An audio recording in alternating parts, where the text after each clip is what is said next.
আউযু বিল্লাহি মিনাশ শাইতানির রাজিম। বিসমিল্লাহির রাহমানির রাহিম। ইন্নাল্লাহা ওয়া মালাইকাতাহু ইউসাল্লুনা আলান নাবী ইয়া আইয়ুহাল্লাযীনা আমানু সাল্লু আলাইহি ওয়া সাল্লিমু তাসলিমা। আল্লাহুম্মা সাল্লি আলা মাওলানা মুহাম্মদ ওয়া আলা আলি সাইয়্যিদিনা মাওলানা মুহাম্মদ। আল্লাহুম্মা সাল্লি আলা মাওলানা মুহাম্মদ ওয়া আলা আলি সাইয়্যিদিনা মাওলানা মুহাম্মদ। বালাগাল উলা বিকামালিহি কাশাফাদ দুজা বিজামালিহি حسنت جميع خصاله صلوا عليه। درفشانی نے تیری قطروں کو دریا کر دیا، دل کو روشن کر دیا، آँखों को बीना कर दिया।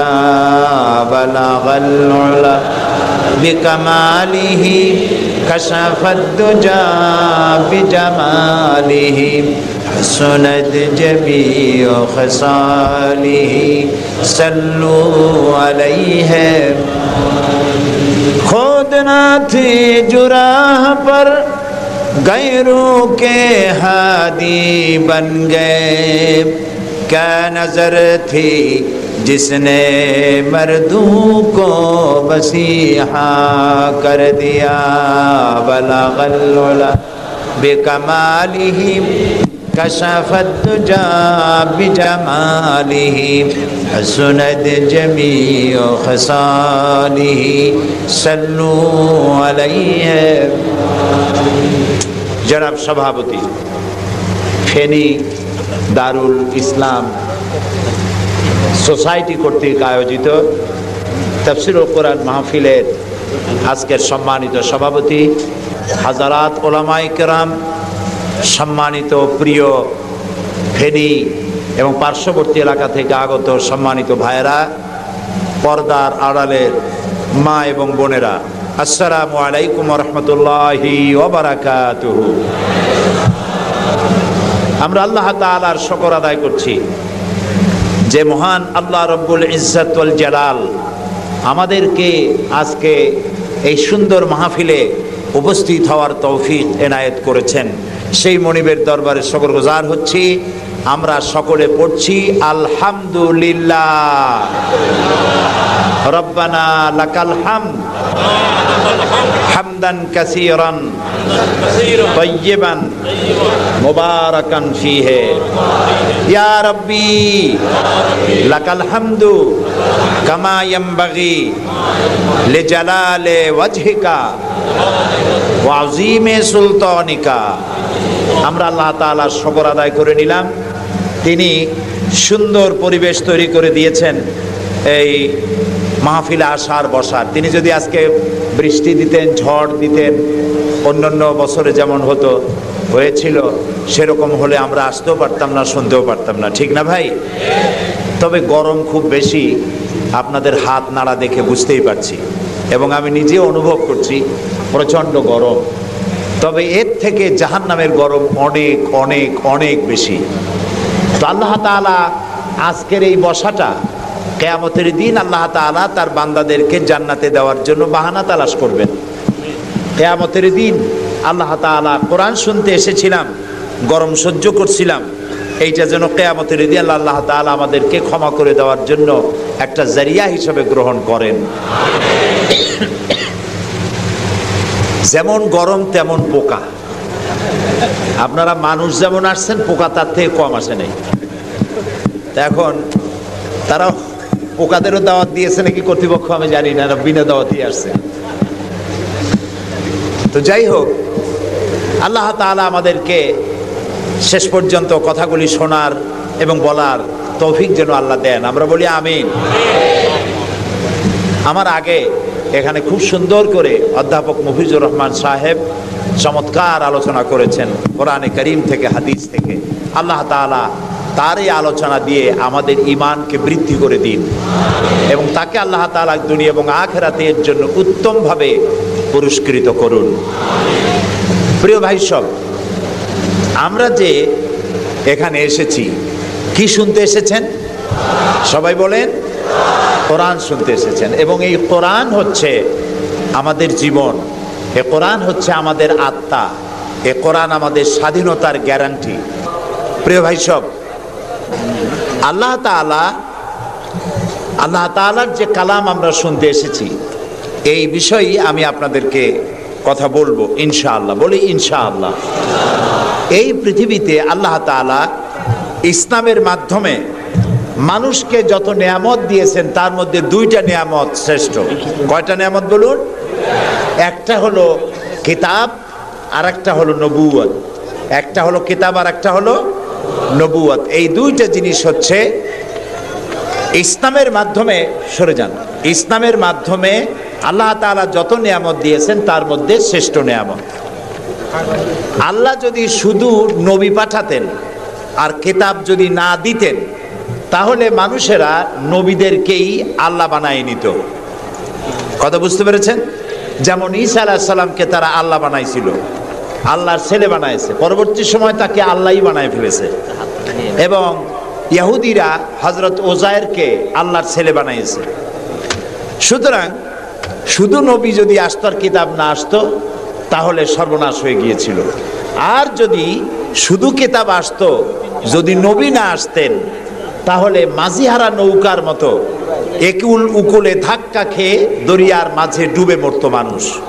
এই জন্য আল্লাহ তাআলা যে নিয়ামত দিয়েছেন, তার মধ্যে দুইটা নিয়ামত শ্রেষ্ঠ। একটা হচ্ছে নবুয়ত, আর একটা হলো কিতাব। আপনারা জানেন যে নবী করিম সাল্লাল্লাহু আলাইহি সাল্লামকে আল্লাহ তাআলা যখন দুনিয়ায় পাঠালেন, তখনকার সমাজ ছিল চুরি, ডাকাতি, জেনা, ব্যভিচার, হত্যা, ধর্ষণে ভরপুর। যে কারণে আমরা ওই সমাজটাকে বলি ডেজ অফ ইগনোরেন্স, আমরা বলি আইয়ামে জাহিলিয়াত, কুসংস্কারাচ্ছন্ন যুগ বলি, অন্ধকারাচ্ছন্ন যুগ বলি। তা আমরা যতটা খারাপ তাদেরকে বলি, আসলে কি ওই যুগটা অত খারাপ ছিল, অত আহাম্মক ছিল? না, তাদের যুগেও কবি ছিল, সাহিত্যিক ছিল। সে যুগের কবির কবিতা এখনো বিশ্ববিদ্যালয়ের উচ্চ শ্রেণীতে পড়ানো হয়, মাদ্রাসার কামেল শ্রেণীতে, ফাজেল শ্রেণীতে, উচ্চ শিক্ষায় এখনো তা পড়ানো হয়। তাহলে বোঝা গেল যে তারা অত বেকুব নয় যত বেকুব আমরা মনে করি। ওরা রাস্তা দিয়া উট বা ঘোড়া হেঁটে গেলে পরবর্তী সময় উটের পদচিহ্ন, ঘোড়ার পদচিহ্ন দেখে বলতে পারত এই ঘোড়াটি বা উটটি স্ত্রী জাতীয় না পুরুষ জাতীয়। এটা বুঝতে পারা কি বেকুবের লক্ষণ না বুদ্ধিমানের লক্ষণ? বুদ্ধিমানের লক্ষণ। তাদের ছিল দারুণভাবে স্মৃতিশক্তি, সাংঘাতিক স্মৃতিশক্তি, মনে রাখার মতো ক্ষমতা। ইতিহাস লিখছে সেই যুগের এক বাদশাহ, তার অভ্যাস ছিল কবিতা শোনা, নতুন নতুন কবিতা শুনে পুলকিত হতেন। এখন নতুন কবিতার কত শোনানো যায়, এখন কবিতা আর মানুষ নতুন করে আর বানাচ্ছে না। ফলে রাজা তার মন্ত্রীদেরকে ডেকে বলল যে বাজারে শোহরাত করে দাও, যে ব্যক্তি নতুন কবিতা রাজাকে শোনাতে পারবে তাকে 10 সহস্র মুদ্রা পুরস্কার দেওয়া হবে। মন্ত্রীরা বলল এটা তো সর্বনাশ হবে, এই নতুন কবিতা লোকেরা বানায় আনবে, আর আপনি 10 সহস্র করে মুদ্রা দিয়ে দিয়ে রাজভাণ্ডার তো শেষ হয়ে যাবে। রাজা বলল, না, আমার বুদ্ধি আমার কাছে, তোমরা শুধু এইভাবে ঘোষণাটা দিয়ে দাও, আর 3টা লোক দাও আমাকে, একবার শুনলে মুখস্থ হয় এরকম একজন দাও, 2বার শুনলে মুখস্থ এরকম আরেকজন দাও, 3বার শুনলে মুখস্থ এরকম আরেকজন দাও। স্মৃতিশক্তি সম্পন্ন এরকম 3 জন লোক পাওয়া মোটেই কষ্ট হলো না। বাজারে শহরাত করে দেওয়া হলো। নতুন নতুন নতুন নতুন কবিতা তৈরি করে কবিরা আসতে লাগলো, দিচ্ছে। আপনারা থামেন না, আমি তো বলে দিয়েছি, ফ্যান সরাই দেন পিছনের দিকে, পিছনে লাগাই দেন আমার পিছনে।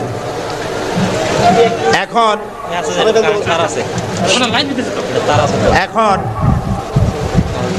কবিরা কবিতা রচনা করে নিয়ে আসছে, নতুন কবিতা শুনতেছে রাজা। কবিতা শুনে শখ মিটাইয়া রাজা বলছে, এটা কি একটা নতুন কবিতা হলো কবি? এটা তো আমি জানি। কবি কয়েছেন, আপনি জানবেন কি করে? তো আমি তৈরি করেছি, কত হোমওয়ার্ক করে রাত জাগা কষ্ট করে এটা তৈরি করেছি, আর আপনি বলছেন আমি জানি। বাদশা বলছে, শুধু আমি না, তোমার বিশ্বাস হয় না? এই যে আমার পাশে যেসব পারিষদের লোকেরা যারা বসে আছে ওরাও জানে। কবি চ্যালেঞ্জ করলো, অসম্ভব, আমি সারা রাত জেগে জেগে কষ্ট করে রুদ্ধদ্বার কক্ষে বসে বসে কবিতা রচনা করেছি, কারো জানার কথা না। তোমার বিশ্বাস হয় না? ওই যে একবার শুনলে যার মুখস্থ হয় তার বললো, তুমি শোনাও তো। সে দাঁড়ায় শোনাই দিল। 2বার শুনলে যার মুখস্থ হয় তার তো 2বার শোনা হয়ে গেছে, বললো তুমি শোনাও, সেও শোনাই দিল। 3বার শুনলে যার মুখস্থ হয় তার তো 3বার শোনা হয়েছে, বললো তুমি শোনাও তো, সেও শোনাই দিল। কবি বেচারা বেকুব হয়ে হেঁটে গেল। এরকম কবিদের কাছ থেকে নতুন নতুন কবিতা শুনে শখ মেটাতে মেটাতে এক চালাক কবি অবস্থাটা বুঝে ফেলেছে। সে বুঝে এক কবিতা তৈরি করে এনেছে, এনে বলছে, জাহাপানা আমি এক কবিতা এনেছি। বললো না যে নতুন কবিতা এনেছি, কবিতা এনেছে। বাদশা বলল, শোনাও। কবি কবিতা শোনালেন। তার কবিতার অর্থ ছিল এরকম যে, হে রাজা, আপনার পিতা আর আমার পিতার সাথে ছিল গভীর বন্ধুত্ব। এই বন্ধুত্বের সূত্র ধরে আপনার পিতা আমার পিতার কাছ থেকে 10 সহস্র রৌপ্য মুদ্রা ধার করেছিলেন। চুক্তিপত্রে লেখা ছিল, আপনার পিতা আর আমার পিতা মরে যাওয়ার পর আপনি আপনার পিতার উত্তরাধিকার সূত্রে আমার পিতার কাছে দেনা হিসাবে 10 সহস্র রৌপ্য মুদ্রা আমাকে পরিশোধ করবেন। বাদশা শুনিয়া চিন্তা করলো, সর্বনাশ, আমি যদি বলি যেটা আমি জানি আর সাথের লোকেরাও জানে, তাহলে তো সাক্ষী প্রমাণ হয়ে গেল, তাহলে তো 10 সহস্র মুদ্রা না রৌপ্য মুদ্রা দেওয়া লাগবে। কি সাংঘাতিক কথা! রাজা তখন বলল, কবি, এতদিনে নতুন একটা কবিতা তুমি আমারে শোনালে, যা আমিও জানি না, আমার লোকেরাও জানে না। আমি এই গল্পটি আপনাদেরকে শোনালাম এজন্যে যে সেই যুগের লোকেরা যতটা পাগল, আহাম্মক, বেকুব আমরা মনে করি, এরকম বেকুব ছিল না, আহাম্মক ছিল না। তাদের শৌর্য ছিল, তারা স্বাধীন চেতা ছিল, বীরত্বগাথা ছিল তাদের। তারা কারোর অধীনতা স্বীকার করতো না। বুদ্ধি ছিল, প্রজ্ঞা ছিল, মেধা ছিল, সব ছিল। শুধু একটি জিনিসের অভাবে তারা চুরি করত, ডাকাতি করত, জেনা করত, ব্যভিচার করত, হত্যা করত, এগুলিকে কোনো অপরাধ মনে করত না। সেই জিনিসটির নাম ছিল ওহীর জ্ঞান। সেই জিনিসটির নাম ছিল কি? আল্লাহ রাব্বুল আলামিন সেই যুগে এই মানুষগুলির পরিবর্তনের জন্য, গোটা বিশ্বে শান্তি আনার জন্য, পৃথিবী যখন ধ্বংসের দ্বার প্রান্তে দাঁড়িয়েছে, রহমত ছাড়া পৃথিবীকে আর রক্ষা করা যাবে না, তখন আল্লাহ তাআলা রাসূলকে রহমত হিসাবে পাঠালেন। আল্লাহ তাআলা বলছেন, ওয়ামা আরসালনাকা ইল্লা রাহমাতাল লিল আলামিন। নবী হে, আমি আপনাকে আমার গোটা বিশ্বের জন্য, গোটা সৃষ্টি জগতের জন্য আমি আপনাকে আমার করুণার মূর্ত প্রতীক করে পাঠালাম। সৃষ্টি জগতের জন্য আপনি আমার রহমত। সুবহানাল্লাহ। বর্তমান যে মাসটা চলছে, এই মাসটির নাম আরবি মাস মাহে রবিউল আউয়াল। এই মাসেই আল্লাহ তাআলা পাঠিয়েছিলেন বিশ্বনবী মুহাম্মদুর রাসূলুল্লাহ সাল্লাল্লাহু আলাইহি ওয়াসাল্লামকে। পৃথিবীর মানবতার কল্যাণের জন্য তাকে এই পৃথিবীতে আল্লাহ তাআলা পাঠিয়েছিলেন। আল্লাহ তাআলা কোরআনে কারীমের মধ্যে বলছেন, সূরা আন-নাহল, আল্লাহ তাআলা বলছেন, وعلى الله قصد السبيل ومنها جائر ولو شاء لهداكم أجمعين وعلى الله قصد السبيل আর সোজা রাস্তা বলে দেওয়ার দায়িত্ব আমি আল্লাহর। সুবহানাল্লাহ বলেন। সোজা রাস্তা বলে দেওয়ার দায়িত্ব কার? আল্লাহ তাআলা বলছেন সোজা রাস্তা বলে দেওয়ার দায়িত্ব আমার, যেখানে রয়েছে অসংখ্য বাঁকা পথ। ওয়ালাউ শাআ লাহাদাকুম আজমাইন, আর আমি যদি ইচ্ছে করতাম তাহলে গোটা বিশ্বের সমগ্র মানব মণ্ডলীকে আমি হেদায়েত করে দিতাম। এখানে প্রশ্ন ওঠে, তাহলে তিনি হেদায়েত করলেন না কেন? এই যে পৃথিবীতে নানামুখী মানুষ, কেউ আল্লাহ মানে কেউ মানে না, কেউ নামাজ পড়ে কেউ পড়ে না, কেউ মদ খায় জেনা করে, এই যে নানামুখী নানা চরিত্রের মানুষ, আল্লাহ বলছেন আমি হেদায়েত ইচ্ছে করলে সবাইকে করে দিতে পারতাম, তাহলে তিনি করলেন না কেন? এর কারণ হচ্ছে আল্লাহ তাআলা মানুষকে করেছেন সব থেকে শ্রেষ্ঠ সৃষ্টি। সৃষ্টির সেরা কারা? জোরে বলেন। আচ্ছা, সৃষ্টির সেরাই মানুষ হলো কি করে? মানুষ কি পাখির মতো উড়তে পারে? মানুষ কি চিতাবাঘের মতো দৌড়াতে পারে? মানুষ কি মাছের মতো সাঁতরাতে পারে? মানুষ কি বাঘের মতো ক্ষিপ্রতা, সিংহের মতো হিংস্রতা, সাপের মতো ক্রুদ্ধতা এগুলি মানুষের মধ্যে কি আছে? নাই। তাহলে মানুষ সৃষ্টির সেরা হলো কিভাবে বলতে পারেন? সৃষ্টির সেরা হয়েছে তার জ্ঞানের কারণে। আল্লাহ তাআলা চাঁদ সূর্যকে যেভাবে বাধ্য করেছেন তার হুকুম মানার জন্য, আমাদেরকে আল্লাহ তাআলা এভাবে হুকুম মানতে বাধ্য করেন নাই। কোরআন শরীফে আল্লাহ তাআলা বলেছেন ওয়ালাকাদ কাররামনা বানি আদম, আল্লাহ তাআলা বলেন আদম সন্তানকে আমি সম্মানিত করেছি। চাঁদ, সূর্য, গ্রহ, নক্ষত্র, সৌররাজি, নবমণ্ডল, ভূমণ্ডল সব কিছু আল্লাহর আইন মানতে বাধ্য না বাধ্য নয়?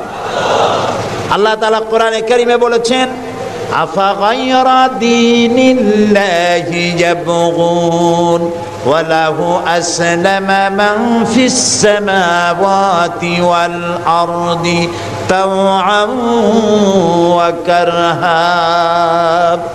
আফাগায়রা দীনিল্লাহি ইয়াবগুন, তোরা কি আল্লাহর দেওয়া জীবন ব্যবস্থাকে ছেড়ে দিয়ে অন্যের তৈরি করা মতবাদ গ্রহণ করতে চাও? ওয়ালাহু আসলামা মান ফিস সামাওয়াতি ওয়াল, অথচ আকাশে যা আছে জমিনে যা আছে সব কিছু তার আনুগত্যের মস্তককে আমার সামনে নত করে দিয়েছে। সুবহানাল্লাহ। চাঁদ এবং সূর্য, সূর্যের কোনো ক্ষমতা নাই। রাত এখন বাংলাদেশে 8:40, রাত, সূর্যের কোনো ক্ষমতা নাই এখন বাংলাদেশে সে উদিত হয়। রাতের অধিকারকে সূর্য ক্ষুণ্ণ করতে পারে না, সূর্যের অধিকারকে চন্দ্র ক্ষুণ্ণ করতে পারে না। লাশ-শামসু ইয়ামবাগি লাহা আন তুদরিকাল কামারা ওয়ালাল লাইলু সাবিকুন নাহার ওয়া কুল্লুন ফি ফালাকিন ইয়াসবাহুন।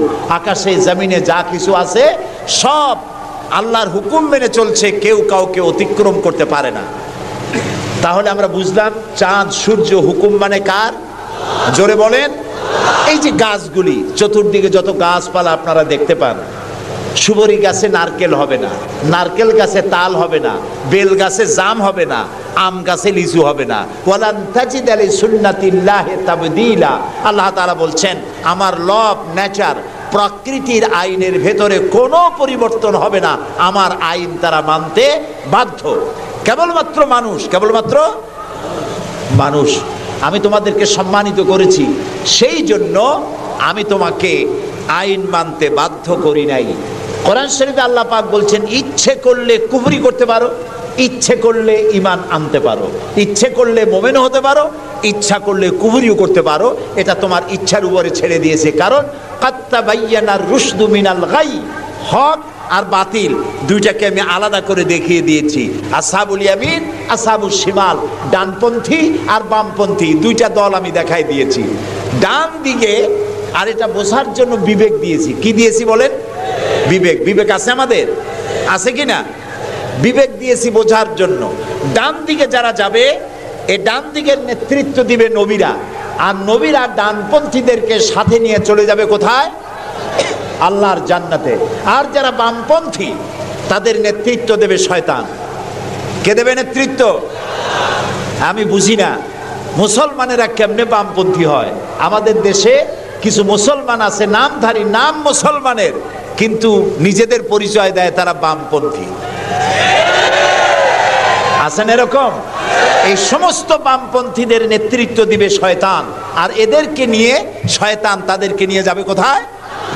আল্লাহ তাআলা বলছেন কাত্তাবায়্যানার রুশদু মিনাল গাই, হক এবং বাতিলকে আলাদা করে আমি ভাগ করে দুটি পথকে দেখিয়ে দিয়েছি। এখন তোমার ইচ্ছা আমার উপর ঈমান আনতেও পারো, আর যদি ইচ্ছা হয় আমার সাথে কুফরিও করতে পারো। যেহেতু তুমি গাছ না, সূর্য না, চন্দ্র না, তুমি মানুষ, আমি তোমাকে সম্মান দিয়েছি, সেজন্য তোমার এখতিয়ারে ছেড়ে দিয়েছি আর বিবেকও দিয়েছি। এই বিবেক দিয়ে তুমি বুঝতে পারবা পথ কোনটা। আল্লাহ বলছেন আমার দায়িত্ব হলো ওয়া আলাল্লাহি কাসদুস সাবিল, সোজা রাস্তা বলে দেওয়ার দায়িত্ব আমার। সুবহানাল্লাহ, আমি বলে দিয়েছি সোজা রাস্তা কোনটি। আল্লাহ তাআলা বলেন সূরা ইব্রাহিমের মধ্যে আলিফ লাম রা কিতাবুন আনজালনাহু ইলাইকা লিতুখরিজান নাসা মিনাজ যুলুমাতি ইলান নূর। আল্লাহ তাআলা বলেন হে নবী, আমি আপনার উপর একখানা কিতাব অবতীর্ণ করলাম।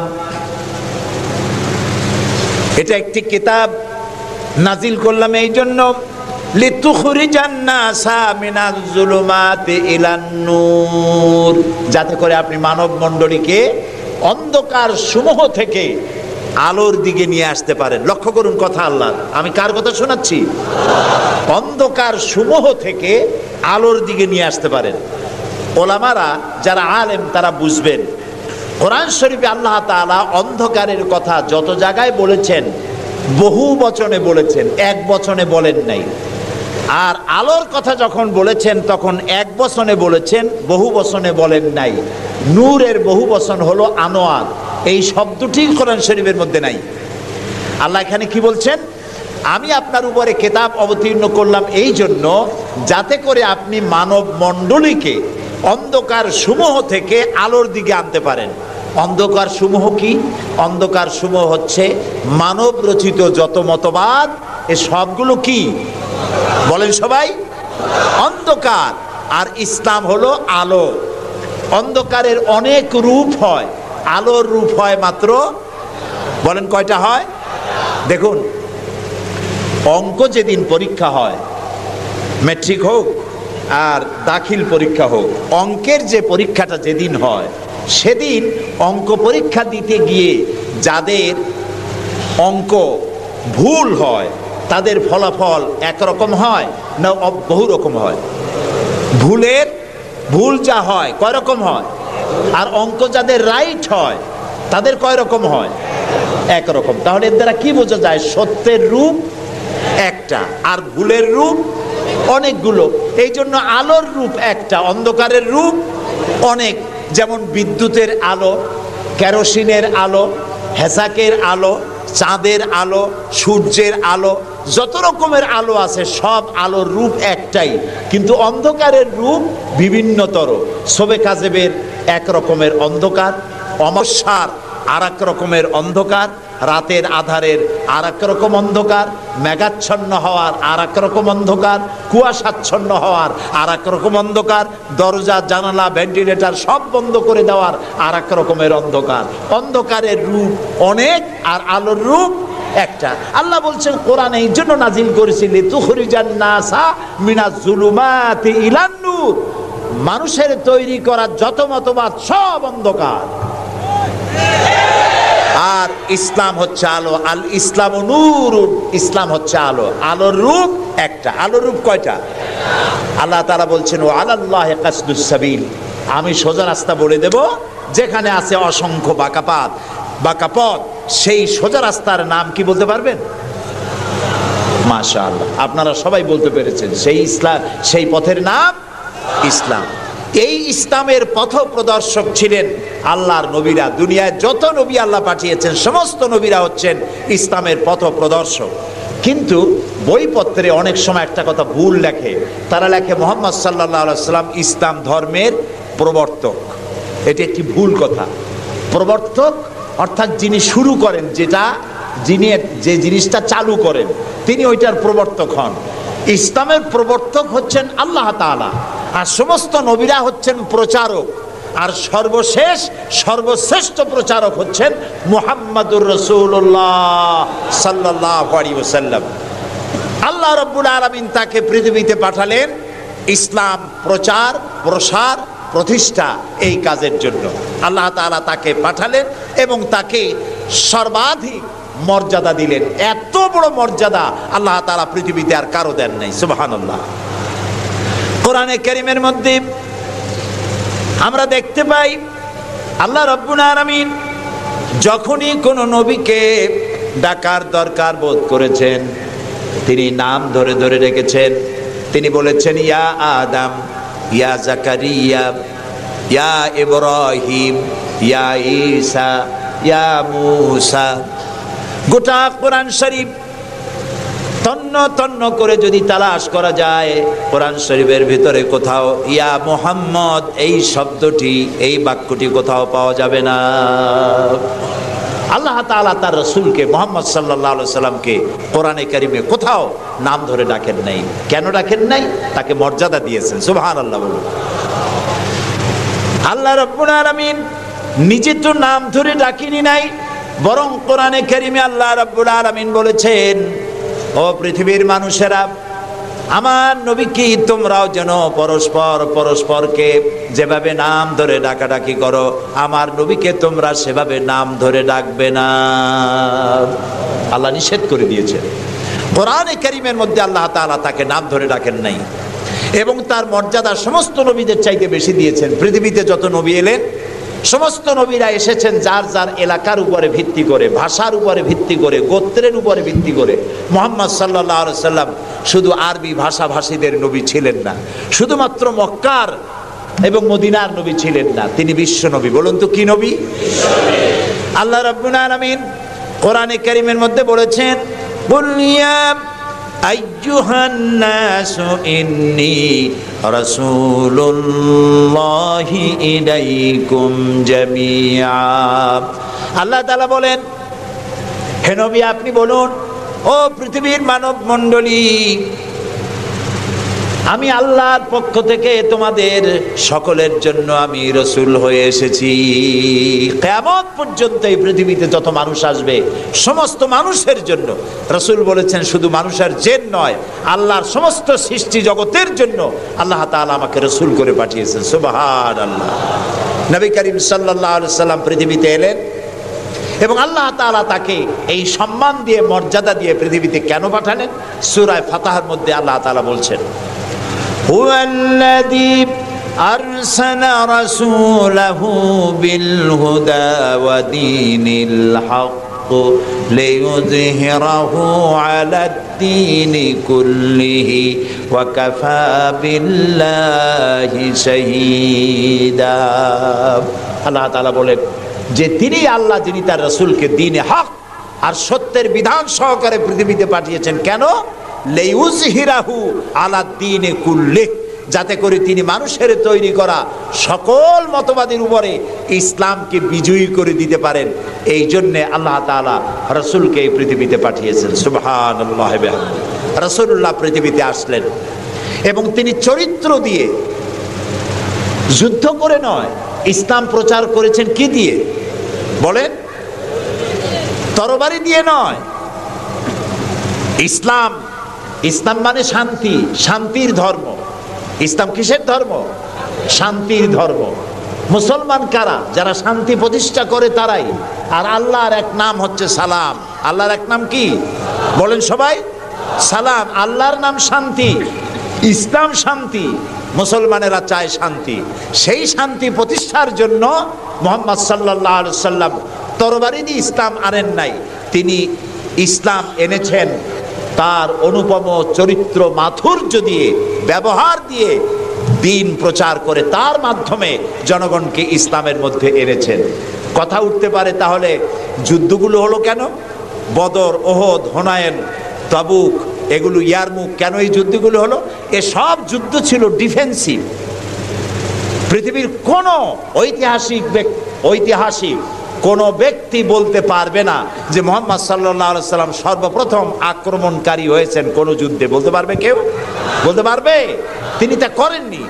যখন আক্রান্ত হয়েছেন তখন তিনি প্রতিরক্ষামূলক যুদ্ধ করেছেন, আক্রমণাত্মক যুদ্ধ রাসূলুল্লাহ তার জীবনেও করেন নাই। সুবহানাল্লাহ।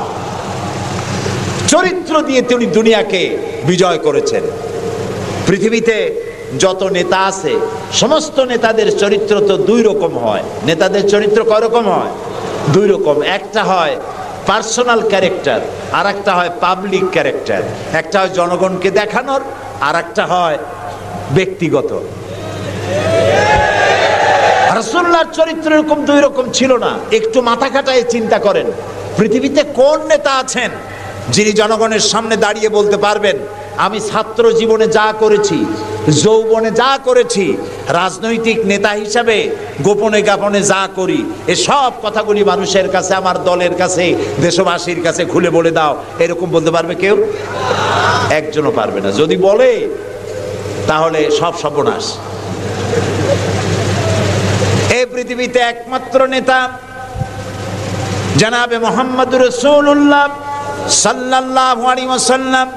তিনি বলেছেন, ও আমার সাহাবীরা, ও আমার স্ত্রীরা, দিনের আলোতে আর রাতের আধারে আমার ভিতরে তোমরা যে আচরণ আমার দেখতে পাও, আমার ওঠা বসা, আমার চলাফেরা, আমার আচার আচরণ, যা কিছু আমার ভিতরে দেখতে পাও সবগুলি খুলে খুলে মানুষের সামনে বলে দাও। সুবহানাল্লাহ। রাসূলুল্লাহর চরিত্রের সার্টিফিকেট, তার আখলাক কেমন, এটা জানার জন্য হযরত আয়েশার কাছে কয়েকজন সাহাবী প্রশ্ন করেছিলেন, মা, রাসূলুল্লাহর কাছে বেশি সময় কাটাবার সুযোগ আপনি পান, তার ইনস অ্যান্ড আউট আপনি ভালো করে জানেন, বলুন তো তার আখলাক কেমন, তার চরিত্র কেমন? মা আয়েশা বললেন, তোমরা কি কোরআন পড়েছো? বললেন, হ্যাঁ কোরআন পড়েছি। কোরআন কি বোঝো? হ্যাঁ কোরআন বুঝি। হযরত আয়েশা বলেন, কোরআন যদি পড়ে থাকো, কোরআন যদি বুঝে থাকো, রাসূলের চরিত্র আমার কাছে জানার কোনো দরকার নাই। যেটা কোরআন তোমরা পড়েছো, কোরআনের বাস্তব নমুনা যদি দেখতে চাও, আল্লাহর নবীর দিকে তাকায়া দেখো। তার চরিত্র হলো কোরআন। রাসূলুল্লাহর চরিত্র কি? কোরআন।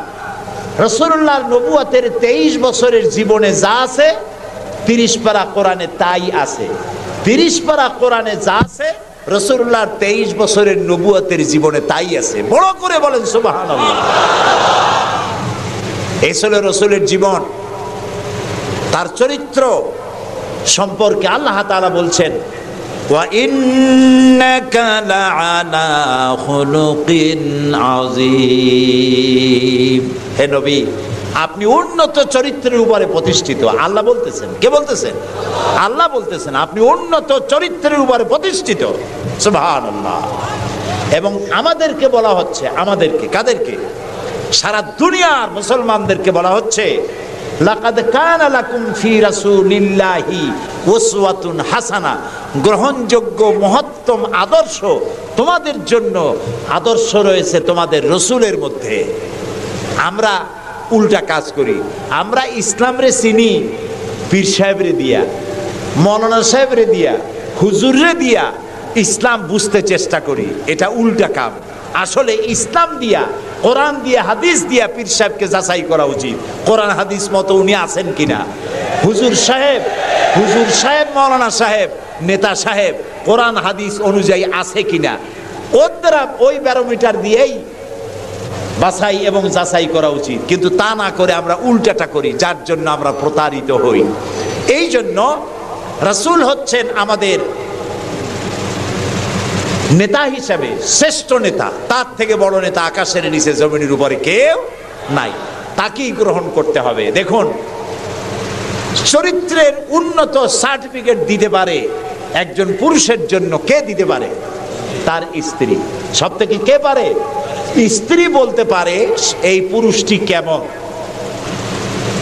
আর একজন স্ত্রী তার স্বামীর জন্য সব করতে পারে, জীবনটাও বিলাই দিতে পারে, কিন্তু সহজে স্বামীর বিশ্বাস যেটা সেটার উপরে ঈমান আনা এটি সহজ কথা নয়।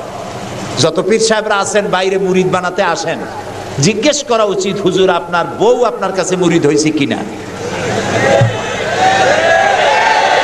কারণ কারণ বউ জানে। বাইরে এসে যতই হুজুর অনেক কিছু নামের আগে মেজবাউল আরিফিন, সিরাজুস সালিকিন, তারপরে কি কুতুবে রব্বানি, গাউসে সামদানি, আশেকে পান্দান, সিয়াহে দান্দান, এই যতই বলা হোক না কেন, কিন্তু আসলে উনি কি ওনার বউ চাইতে কেউ ভালো জানে না। এটা ঠিক কিনা? বউ ইমান আনছে কিনা, মুরিদ হয়েছে কিনা, ওইটা দেখা দরকার। ড্রাইভারকে জিজ্ঞেস করা দরকার আপনার হুজুর কেমন, ড্রাইভার বলতে পারবে। ওনার সাথে খাদেমদেরকে একান্তে জিজ্ঞেস করা দরকার হুজুর কেমন, ওনারা বলতে পারবেন। দেখুন, এই পৃথিবীতে নবী করিম সাল্লাল্লাহু আলাইহি ওয়াসাল্লাম যখন ওহী পেলেন, দ্বিতীয় ওহী ছিল ওয়ানজির আশিরাতাকাল আকরাবিন, নিকটবর্তী লোকদেরকে এবার দ্বীনের দাওয়াত দেন। এই সর্বপ্রথম দাওয়াতের জন্য আল্লাহ তাআলা বললেন, আল্লাহর প্রতি, জাহান্নামের প্রতি ভয় দেখান, সতর্ক করুন মানুষদেরকে। সর্বপ্রথম তিনি মনে করলেন নিকটবর্তীদেরকে দাওয়াত দিতে আল্লাহ বলেছেন আগে। তামার নিকটবর্তী খাদিজার চাইতে তো কেউ নাই। খাদিজার কাছে গিয়েই রাসূলুল্লাহ দাওয়াত দিলেন। দাওয়াতটা কি বললেন? খাদিজা, এই যে চোখে দেখা লাত, মানাত, উজ্জা, হুবাল, এর একটাও খোদা না, এগুলো বেহুদা। এগুলা কিছু বানাইতে পারে না, কেউ রে সাহায্য করতে পারে না, এমনকি নিজেকেও বিপদ থেকে রক্ষা করার কোনো শক্তি ওদের নাই। এক অদেখা আল্লাহ আছেন, যিনি ছাড়া কোনো ইলাহ নাই। তোমাকে আমাকে তিনিই সৃষ্টি করেছেন, তাকে আল্লাহ হিসাবে মানো, যারা দেখা যায় না। আর আমি সেই আল্লাহর শেষ নবী, আমাকে নবী হিসাবে মানো। কত বড় কঠিন কথা, কত বড় কঠিন কথা। প্রিয় ভাই সব, পর্দার আড়ালের মা বোনেরা লক্ষ্য করুন, হযরতে খাদিজাতুল কুবরা রাদিয়াল্লাহু তাআলা আনহা 40 বছরের বয়সের সময় মুহাম্মদ সাল্লাল্লাহু আলাইহি সাল্লামকে বিয়ে করেছিলেন। তখন তার বয়স 25 বছর। আর আজ 40 বছর বয়সে নবীজি নবুয়ত পেয়েছেন। 15টি বছর সময় পেয়েছেন রাসূলকে কাছে থেকে দেখার।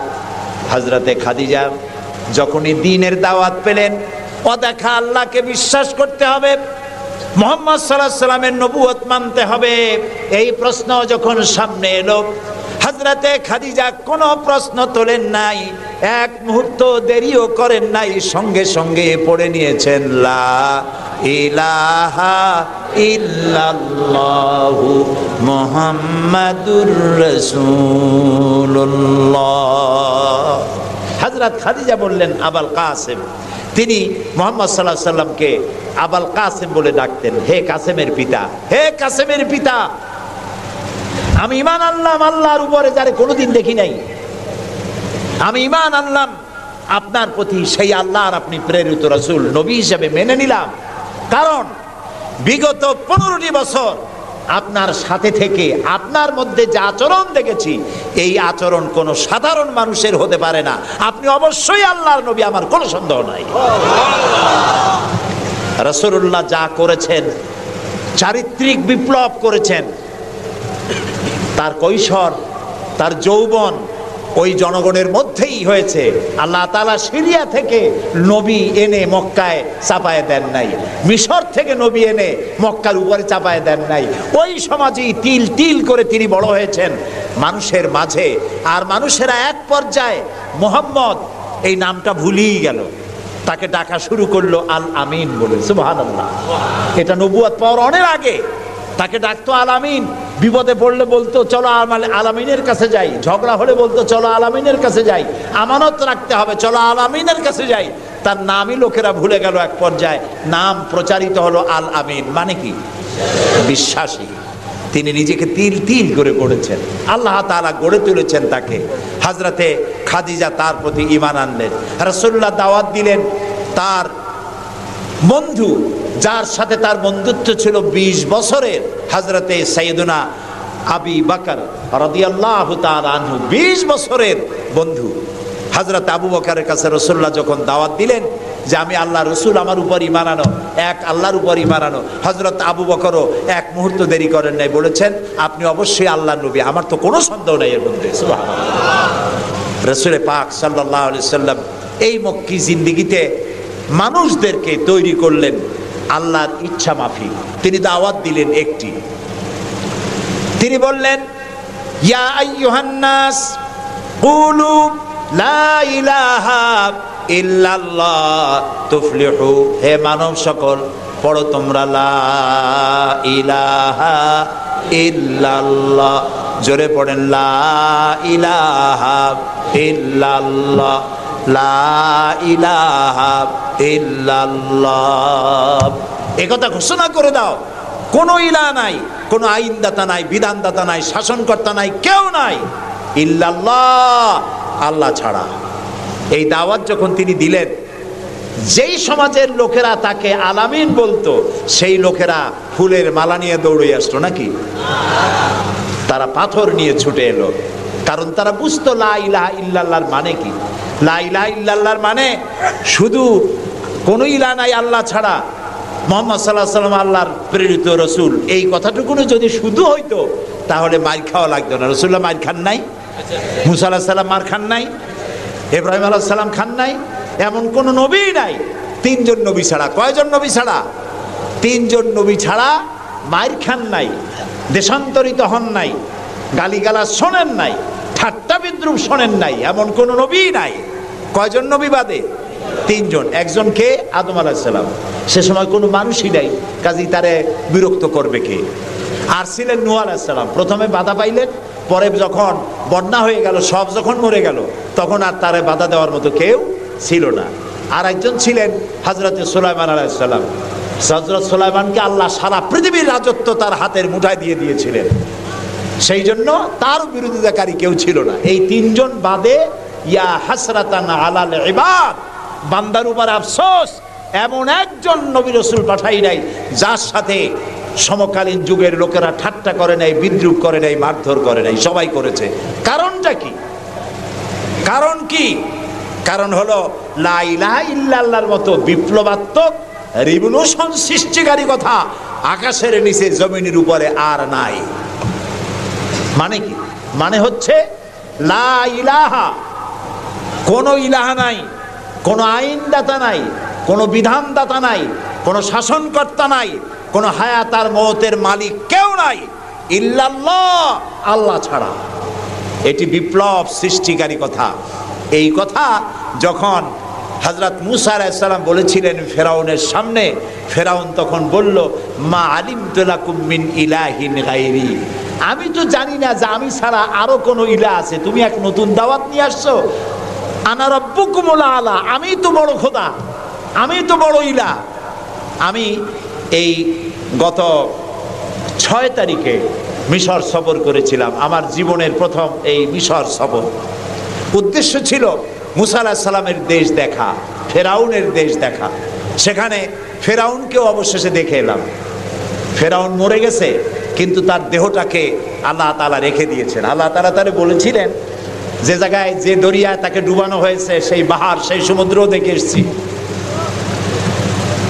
যেখানে আল্লাহ তাআলা মুসা আলাইহিস সালামের সঙ্গে কথা বলেছেন, সে জায়গাও যাওয়ার তৌফিক আল্লাহ তাআলা দিয়েছেন, সে জায়গাও দেখে আসছে। ফেরাউন, তাকে দেখার জন্য মিউজিয়ামের মধ্যে ঢুকলাম। 40 পাউন্ড মিশরীয় মুদ্রা, 40 পাউন্ড লাগলো। এরপরে ওর লাশ দেখার জন্য আরো 70 পাউন্ড লাগবে। পয়সা খরচ করে এই শয়তানটাকে দেখতে গেলাম। কারণ আল্লাহ তাআলা বলেছেন কুল সিরু ফিল আরদ ফানজুরু কাইফা কানা আকিবাতুল মুকাদ্দিবিন, ঘুরে বেড়াও, আমার পৃথিবী ভ্রমণ করো। আল্লাহ তাআলা বলছেন আমার পৃথিবী ভ্রমণ করো আর দেখো মহাসত্যের অস্বীকারীদের আমি কি পরিণতি করেছি, দেখে আসো। সুবহানাল্লাহ।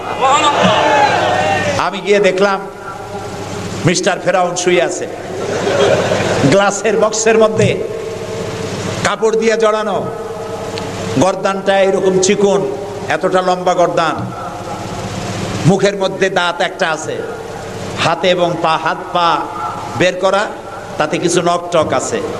এবং মাথায় কিছু চুলও আছে, কয়েক হাজার বছর আগের লাশ। সে যখন ডুবতেছিল তখন বলতেছিল আমান্তু, না না, হ্যাঁ, আমান্তু কামা আমানাত বিহি বানু ইসরাইল, আমি ঈমান আনলাম বনি ইসরাইলরা যার উপর ঈমান আনছে, আল্লাহর উপর ঈমান আনছে এটা কিন্তু বললো না। বনি ইসরাইলেরা যার উপরে ঈমান এনেছে তার উপরে ঈমান আনলাম, ও আনা মিনাল মুসলিমিন। আল্লাহ আমি তো একজন মুসলমান, আমার আবারও সুবাও কেন? আল্লাহ তাআলা বললেন আল আন, এখন ওয়াকাদ আসাইতা কাবলু ওয়া কুনতা মিনাল মুফসিদিন, অথচ তুমি বিদ্রোহ ঘোষণা করেছো আর তুমি সবথেকে বড় সন্ত্রাসী। ও বলছে আনা মিনাল মুসলিমিন, ও বলছে আনা মিনাল মুসলিমিন, আমি তো মুসলমানদের একজন। আল্লাহ কয় ওয়া কুনতা মিনাল মুফসিদিন, তুই তো সন্ত্রাসী, বিপর্যয় সৃষ্টিকারী। আমি তোরে আজ শুধু মারবই না, কে বলতেছেন? আমি তোরে শুধু মারবই না, আলিয়াউমা নুনাজ্জিকা বিবাদানিক, আমি তোর দেহটাকে রক্ষা করব। পানিতে তুই পচবি না, মাটিতে পচবি না, পোকায় মাকড়ে তোরে খাবে না, আমি তোরে শুটকি বানায় রাখবো কিয়ামত পর্যন্ত। এই জন্য শুটকি বানায় রাখবো, পৃথিবীতে যত ফেরাউন তোর মতো পৃথিবীতে আসবে তোরে দেখে যেন শিক্ষা গ্রহণ করতে পারে। আল্লাহ তাআলা ওরে শুটকি বানায় রাখছে। তারপরে দেখলাম বহায়রা কারুন অস্বীকার করেছিল মুসা আলাইহিস সালামকে। তার বিশাল সম্পদ, 55,000 একর জমির উপরে ছিল তার বাড়িঘর আর সম্পদ, আহরিত সম্পদ। তার সিন্ধুকের চাবিগুলি বহন করত শত শত উটে। এখন চিন্তা করেন কত সম্পদের মালিক। মুসা আলাইহিস সালাম যখন তার কাছে যাকাতের দাবি করলেন, ঈমানের দাবি করলেন, তখন মুসা আলাইহিস সালামের উপরে বহতান, তাকে লাঞ্ছিত করলো, তাকে দুর্নাম অপবাদ দিল। মুসা আলাইহিস সালাম আল্লাহর কাছে গজব চাইলেন, আল্লাহ তাআলা তারে গজব দিলেন। 55,000 একর সম্পত্তি, বাড়িঘর, আর সে নিজে শুদ্ধ মাটির নিচে আল্লাহ গরক করে দিলেন। এখন বিরাট হ্রদে পরিণত হয়ে গেছে। তারপরে যখন আমি দাঁড়ালাম দেখতে পেলাম সমুদ্রের মতো কোনো কুল কিনারা নাই, কোনো কুল কিনারা নাই। তার সম্পদ শুদ্ধ আল্লাহ তাআলা রেখেছেন। আল্লাহ তাআলা বলছেন পৃথিবী ঘোরো আর দেখো মহাসত্যের অস্বীকারীদেরকে কি ধরনের শাস্তি দিয়েছি, দেখে আসো। সুবহানাল্লাহ। এই ফেরাউনের কাছে যখন মুসা আলাইহিস সালাম বললেন ঈমান আনো আমার উপরে, আল্লাহর উপর ঈমান আনো, সে কয় মা আলিমতু লাকুম মিন ইলাহিন গায়রি, আমি তো জানি না আমি ছাড়া আরো কোন ইলাহ আছে, আমি তো ইলাহ। তুমি যদি আমাকে ছাড়া কাউকে ইলাহ মানো লা আজআলান্নাকা মিনাল মাসজুনিন, আমি তোমাকে কারারুদ্ধ করে রাখবো। মুসা আলাইহিস সালাম কয় তুই কারে জেলের ভয় দেখাও? আমি তো আল্লাহর পয়গম্বর, আমি তো তোমার জেলের পরোয়া করি না। সুবহানাল্লাহ ওয়া বিহামদিহি। মুসা আলাইহিস সালামকে কে পাঠাইছে ফেরাউনের কাছে? কে পাঠাইছেন? আল্লাহ তাআলা নিজে পাঠাইছেন। আল্লাহ তাআলা বলছেন হে মুসা, আমি তোমাকে আমার জন্য বানাইছি। সুবহানাল্লাহ। ওয়া নাখতারতুকা ফাসতামি' লিমা ইউহা। এখন শোনো আমি তোমারে কি বলি। ইযহাব ইলা ফিরআউনা ইন্নাহু তাগা, ফেরাউনের কাছে যাও, সে সীমা লঙ্ঘন করেছে, তার কাছে দ্বীনের দাওয়াত দাও।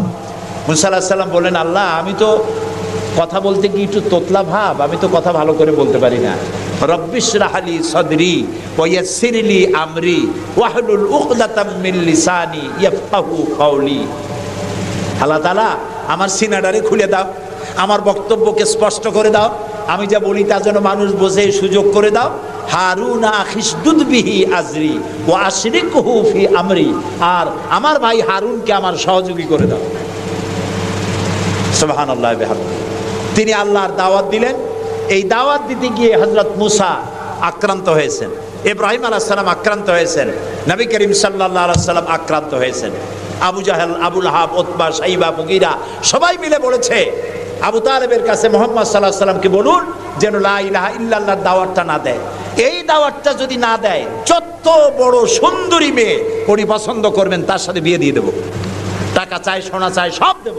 নেতৃত্ব চায় তাও দেব।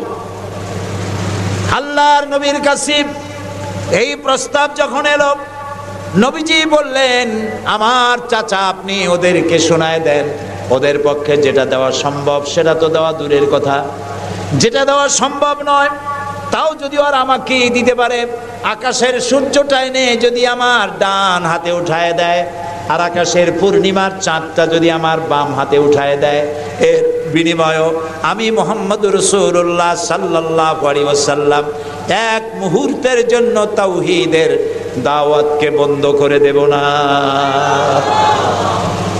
নবী করিম সাল্লাল্লাহু আলাইহি ওয়াসাল্লাম মক্কি জিন্দেগিতে মানুষের কাছে কালেমার দাওয়াত পৌঁছালেন। আর মূল লক্ষ্য হচ্ছে পৃথিবী কার? বলেন, পৃথিবী কার? আইন চলবে কার? আল্লাহর। সেই আইন প্রতিষ্ঠা করার জন্য একা একা করা যাবে না, একটা জনগোষ্ঠী তৈরি করা দরকার, একটা দক্ষ জনশক্তি তৈরি করা দরকার, যারা দেশ পরিচালনায় যোগ্য। এরকম লোক রাসূলুল্লাহ মক্কির জীবনে 13 বছরে দক্ষ একটা জনগোষ্ঠী তৈরি করে ফেললেন। সুবহানাল্লাহ কয়। দেখছেন দক্ষ কারে কয়? আবু বকর, ওমর, ওসমান, আলী, খাব্বাব, খুবাইব, আমের, তালহা, জুবাইর, আবু উবাইদা ইবনুল জাররাহ রিদওয়ানুল্লাহ তাআলা আলাইহিম আজমাইন। এই সব লোক তৈরি হয়ে গেল। সুবহানাল্লাহ। এই সব লোক তৈরি হয়ে যাওয়ার পর যে উদ্দেশ্যে রসুলকে পাঠানো হয়েছিল সেই উদ্দেশ্য এখন কার্যকরী হচ্ছে। আমরা তো উল্টোপাল্টা কাম করি। 12ই রবিউল আউয়াল আসলেই পতাকা দিয়ে রাজধানী সাজাই, 12ই রবিউল আউয়াল আসলেই বিরাট একটা মিছিল, কোনো একজন লোককে সামনে রাখা তারপর একটা মিছিল শুরু হয়ে গেল। তোমপে লাখো সালাম, কতগুলা পতাকা নিয়ে লাখো সালাম দিলাম, হাজার হাজার গাড়ি নিলাম, লোকজন নিলাম, এরপরে এক জায়গায় বসে নবী সালাম আলাইকা, ইয়া রাসূল সালাম আলাইকা, গরম গরম জিলাপি।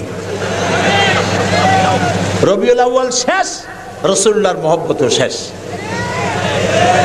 বিশ্বাস করুন, এই সমস্ত জিনিস দিয়ে মূল টার্গেট থেকে মুসলমানদেরকে সরিয়ে দেওয়া হচ্ছে। আপনারা আমাকে জবাব দেন, যারা এই সব কাজ করে তারা বলে রাসূলুল্লাহর ভালোবাসায় করি। আপনি কি পারবেন রাসূলুল্লাহর লাখো সাহাবীদের মধ্যে একজন সাহাবীও রাসূলুল্লাহকে যে ভালোবাসা দিয়েছেন, পৃথিবীর সব মুসলমান একত্রিত হয়ে অতটা ভালোবাসা কেউ কি দিতে পারবে? পারবে? এবার বলেন, সাহাবীরা এরকম কোন মিছিল করেছেন রাসূলুল্লাহর জন্মদিনে? তার জন্মদিবস পালন করেছেন? করেন নাই। যেটা হাদিসে নাই আমরা তা করতে পারি না। যে মিলাদ এখন পড়া হয়, যে সিস্টেমে পড়ানো হয়, একত্রিত হয়ে ইয়া নবী সালাম আলাইকা, রাসূল সালাম আলাইকা, সাহাবীরা এরকম করেন নাই, তাবিঈনরা করেন নাই, তাবিঈনরা করেন নাই। মিলাদের এই সিস্টেম চালু হয়েছে রাসূলের ইন্তেকালের অন্তত 600 বছর পর। ফাইনা তাযহাবুন, কোথায় চলছি আমরা? রাসূলের মূল অনুষ্ঠান ছেড়ে দিয়ে, মূল কাজ ছেড়ে দিয়ে ভিন্ন পথে প্রবাহিত হচ্ছি। আমাদেরকে বিভিন্ন শব্দের মার প্যাচে সিরাতুন নবী করব না মিলাদুন নবী করব, মিলাদ পড়বো তো দাঁড়ায় পড়বো না বসে পড়বো, এই সমস্ত চক্করের মধ্যে ভালাই দিয়া টার্গেটে যাওয়ার পথের থেকে আমাদেরকে বাধাগ্রস্ত করা হচ্ছে। প্রিয় ভাই সব, নবী করিম সাল্লাল্লাহু আলাইহি ওয়াসাল্লাম জনশক্তি তৈরি করে ফেললেন, একটা রাষ্ট্র চালাবার মতো লোক তৈরি হয়ে গেল। আপনি যদি এই যে আর্মির ট্রেনিং হয়, শীতকালীন মহড়া হয়, আর্মির ট্রেনিং হয় কেন? এত পয়সা দিয়ে আর্মি টিকায় রাখা হয় কি জন্য? কি জন্য? দেশ রক্ষার জন্য। আমরা তো সবাই দেশপ্রেমী, আমরা দেশ রক্ষা করতে তো আমরাই পারি। আর্মিদেরকে এত পয়সা খরচ করে করানো হচ্ছে কেন? এই জন্য করানো হচ্ছে, যখন যুদ্ধ বাঁধবে তখন আপনি অস্ত্র চালাইতে পারবেন না, অস্ত্র চালাবার মতো যোগ্যতা সম্পন্ন লোক গভর্নমেন্ট তৈরি করে, প্রতিরক্ষা বাহিনী তৈরি করে, যাতে করে কোনো দেশ আমার স্বাধীন ভূমির উপরে আঘাত করতে না পারে। সেই জন্য এখন এটাকে পরিচালনার জন্য ট্রেনিং দেওয়া হয়। মুসলমানদেরকে আল্লাহ তাআলা কোরআনের মাধ্যমে, ইসলামের মাধ্যমে, হাদিসের মাধ্যমে তাদেরকে ট্রেনিং দেওয়া হয়। জমিন আল্লাহর, আইন চলবে আল্লাহ। আইনের ইমপ্লিমেন্টের জন্য, সে আইন প্রয়োগ করার জন্য দক্ষ যোগ্য জনশক্তি প্রয়োজন। রাসূলুল্লাহ নিজের সোহবত দিয়ে ধন্য করেছেন, সাহাবায়ে কেরামদেরকে, তাদেরকে তৈরি করতে সক্ষম হয়েছেন। 13 বছর চলে যাওয়ার পর আল্লাহ পাক তাকে হিজরত করার অর্ডার করলেন। এবার রাসূলুল্লাহ মদিনায় চলে আসলেন। মদিনায় এসে ইসলামী রাষ্ট্রের ঘোষণা দিলেন। সুবহানাল্লাহ বলেন। এবার রাসূলুল্লাহ প্রেসিডেন্ট, এবার রাসূলুল্লাহ কি প্রেসিডেন্ট, রাষ্ট্রপতি। আর তার সংবিধান হলো কোরআন। সংবিধান কি? কোরআন। কোরআনের আইন চালু করে দিলেন। তিনি রাষ্ট্রপ্রধান হলেন। সমাজ থেকে চুরি, ডাকাতি, জিনা, ব্যভিচার, হত্যা, ধর্ষণ সব দূরীভূত হয়ে গেল। আজ মানুষ দরজা খুলে ঘুমাবার সুযোগ পেয়ে গেল। নবী করিম সাল্লাল্লাহু আলাইহি ওয়াসাল্লাম ঘোষণা করলেন, খায়রুল কুরুনি কারনি, সর্বশ্রেষ্ঠ যুগ হলো আমার যুগ। রাসূলের যুগ হলো শ্রেষ্ঠ যুগ। সমাজ থেকে চুরি ডাকাতি নির্মূল হয়ে গেল কোরআনের আইন চলার কারণে। যারা বিরোধিতা করছিল তারাও দেখলো যে মুহাম্মদ সাল্লাল্লাহু আলাইহি ওয়াসাল্লামের সাথে আমরা খামোখাই বিরোধিতা করেছি, উনি তো আমাদের বিরোধী লোক না, উনি তো আমাদের ধর্মের বিরুদ্ধের লোক না, উনি তো দেশে আইন দিয়েছেন এমন যে আইনের মাধ্যমে মানুষ তার নিজের ধর্ম পালন করতে পারে, চুরি করে না, ডাকাতি করে না, মানুষ খাবার পায়, পরার পায়, থাকার পায়, সব কিছুর গ্যারান্টি পেয়েছে। আল্লাহ তাআলা তখন একটি সূরা নাজিল করলেন।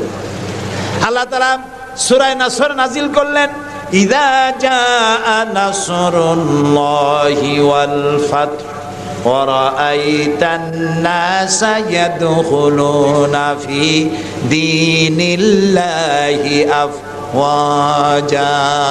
আল্লাহ তাআলা বলেন, যখন আল্লাহর পক্ষ থেকে বিজয় আসবে, আল্লাহর সাহায্য যখন আসবে, তখন দেখতে পাবে দলে দলে লোকেরা ইসলামে প্রবেশ করছে।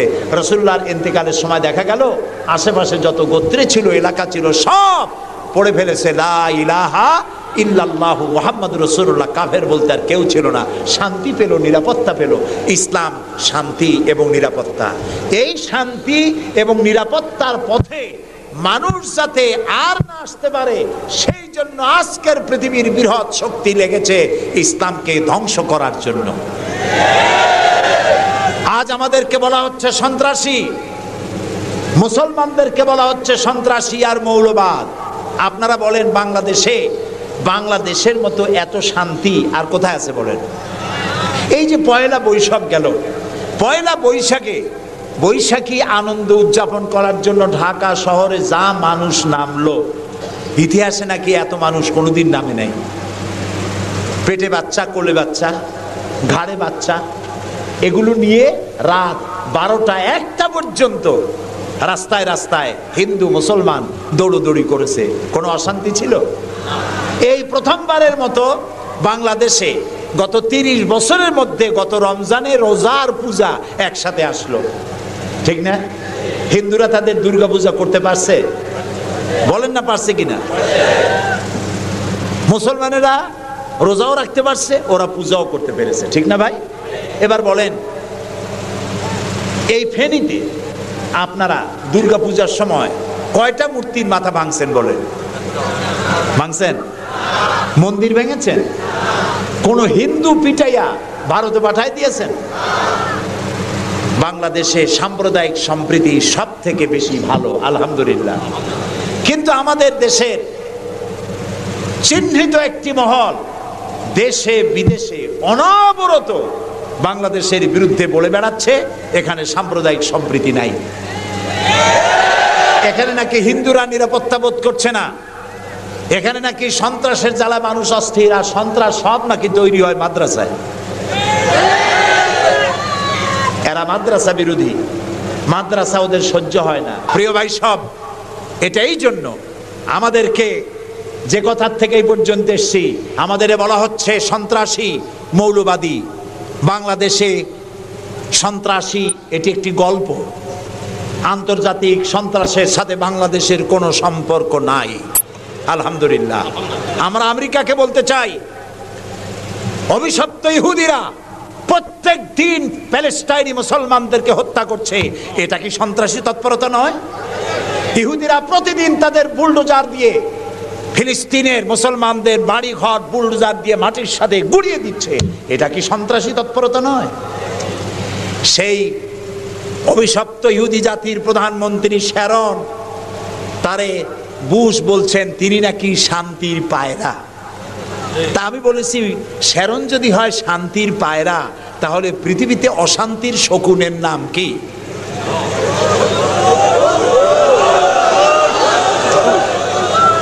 আপনাদের ফতোয়াই কার্যকরী হোক। আল্লাহ আছেন, আল্লাহ আছেন। ও তো ভালো, ফেরাউন ওর থেকে শক্তিশালী ছিল, নমরুদ ওর থেকে শক্তিশালী ছিল। ফেরাউনরে চুবাইয়া আল্লাহ শেষ করছে, নমরুদরে জুতা দিয়ে পিটাই আল্লাহ বিদায় করে দিছে। ঠিক না? সেই আল্লাহ আছে কিনা জোরে বলেন? আছে। তবে ওয়ামাকারু ওয়ামাকার আল্লাহ ওয়াল্লাহু খায়রুল মাকিরিন। আল্লাহর কৌশল, আল্লাহ সব থেকে বড় কৌশলী। ও বলতেছে মুসলমান শেষ করে দেবে, কলে কলে সব শেষ করবে, মুসলমান ইসলামের রাষ্ট্র শেষ করে দেবে। আল্লাহ তাআলা তার ঘরের মধ্যে মুসা আলাইহিস সালামের মারার চেষ্টা করছিল না ফেরাউন? একটা পুরুষও বাঁচতে দেবে না, সব মেয়ে লোক জিন্দা রাখবো, মেয়ে লোক সব মেরে ফেলবো, এরকম বলছিল না? সেই জায়গায় আল্লাহ মুসারে বানাইছেন কিনা? লালিত পালিত করছেন কোথায়? ফেরাউনের ঘরের মধ্যে।